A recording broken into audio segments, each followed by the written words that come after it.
Donna Blanchard, and this is your ThinkTech Daily News for Monday, May 11th, 2015.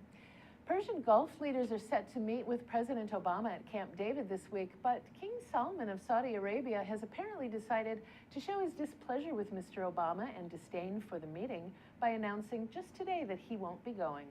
He's sending a representative instead. The monarchs of Bahrain, the United Arab Emirates, and Oman are now also sending other officials from their countries. Only the emirs of Kuwait and Qatar will represent in person. Not only is Secretary of State John Kerry working hard to form a workable nuclear agreement with Iran, Saudi Arabia's nemesis, but President Obama's administration has made no secret of their displeasure with the Saudi-led coalition airstrikes in Yemen that are killing civilians despite ground intelligence to help prevent this. Abdullah al-Shamiri, a Saudi political analyst and former diplomat, said, just as the United States is trying to lessen its dependence on Saudi oil, the Saudis are also trying to lessen as much as possible their reliance on the American alliance.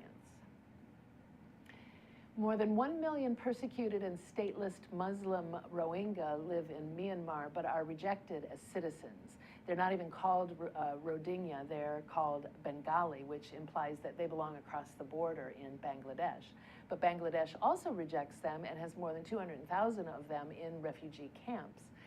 Attacks on Rohingya villages in 2012 and 2013 by Buddhist mobs in Myanmar forced more than 100,000 of them into refugee camps where most remain. A political movement in Myanmar known as 969 portrays Muslims as a threat to Buddhism. This persecution is the impetus behind a mass exodus of Rohingya, which has also led to the issuing of 50 arrest warrants for Thai human smugglers responsible for inhumanely moving the Rohingya from Myanmar and Bangladesh to Malaysia. More than 1,000 of these refugees and Bangladeshis landed ashore near a resort in Malaysia this morning. Another 582 arrived Sunday on the Indonesian island of Sumatra. These people often arrive ill and injured, and many do not survive.